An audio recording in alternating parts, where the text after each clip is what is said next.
I think it's the perfect time right now to take a little walk along the Rive Gauche on the left bank, so make yourselves comfortable, friends. Please forgive me in advance for my terrible voice. It's already hoarse because I've given several tours of Paris. We've had rain and wind, and finally the sun has come out. Ideal conditions for us to take a walk together. So let's go. Zoom. My camera captured it, and you can see the waters of the Seine. The beautiful, luxurious Seine, which rushes here towards the North Sea, hurries towards Normandy. Here it has a moderate flow, and everything to the right of your screen is Ile de la Cité. This is the cradle of Paris. This is where France began as a state. Here is the very old flower market of the city, the oldest hospital, and the police prefecture. And here, of course, is the most famous cathedral in France. Here it is, the magnificent Notre-Dame de Paris. You see it in the spring of 2024, just weeks, not months, before the Paris Olympics, which are set to take place this summer. I am confident that the French will succeed. I sincerely wish them to restore this majestic, stunning, beloved cathedral as soon as possible. I dream of being inside there as soon as possible. But for now, you see, Ile de la Cité, well, at least its eastern end, is more of a construction site, so we won't be walking around Ile de la Cité right now. Instead, as we agreed, we'll take a walk along the left bank, friends. How lively it is here indeed. Really look at what's happening. Really. Paris, you know, continues to attract an endless number of travelers and tourists from all over the world. Square René Viviani. It's always a bit quieter here than on the embankment. Beautiful tulips are already blooming here.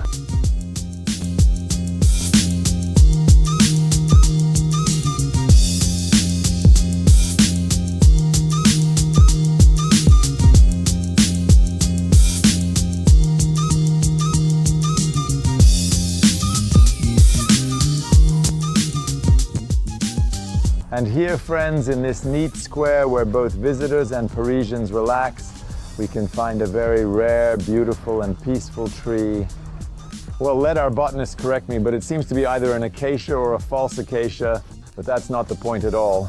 It doesn't really matter, I think, what species this tree belongs to. The point is that it was planted at the very beginning of the 17th century. You see, during the time of Henry IV, either in 1601 or 1603, which means a long time ago, more than 400 years ago, and this building is still here. The tree is still alive, green, and delights the people of Paris. Look, there are doves sitting up there, see? 2 of them at the top.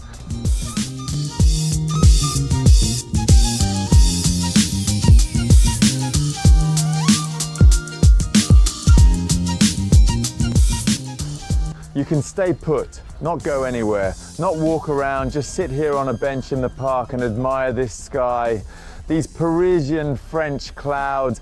How wonderful!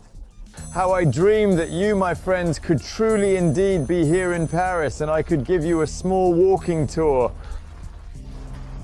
I don't know of another city in the world where my heart would beat so strongly, where it would be so wonderful to be every single moment, where every ordinary, mundane aspect of your life would acquire such a flair, such a sense of history, depth, charm, and beauty. Oh, Paris.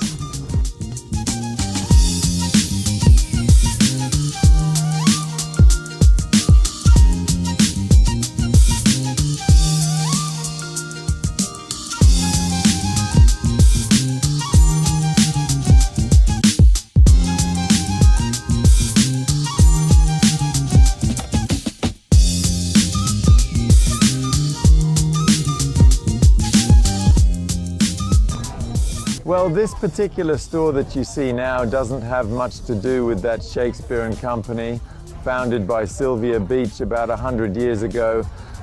Yeah, bonjour. Oh, no, merci beaucoup. Oh, yeah, merci. Yeah. I speak a little bit. Yeah, thanks a lot. Where are you from? I know, I'm from Russia. I'm from St. Petersburg.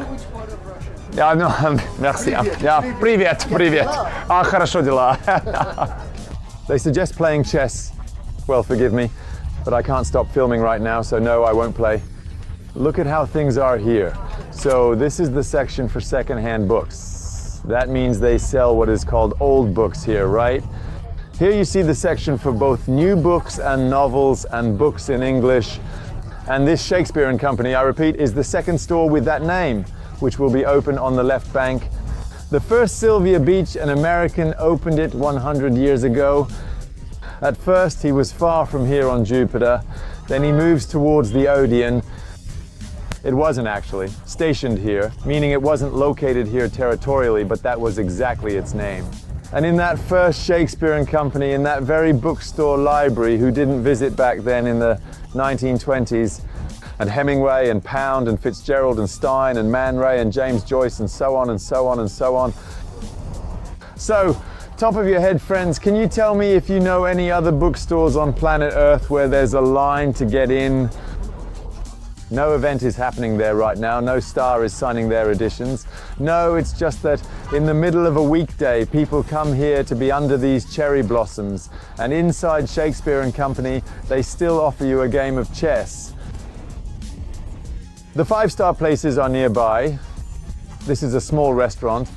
And right here on the upper second floor is the smallest hotel in Paris, just for 2 rooms. Can you imagine you can stay here? In this almost half-timbered house. And here we are in the very heart of Paris. I think there will be a few more Parisian walks and Parisian impressions on the channel in the near future, and I hope you found it interesting. Please give a like, friends, as usual, and subscribe to my channel. Keep walking, I beg you. Walk, I implore you, walk, walk. I wish this for you. Walk, please, in Paris. Enjoy it, even in the rain. I don't remember which classic said, "Paris in the rain is as beautiful as a grey rose." It's hard to argue with that.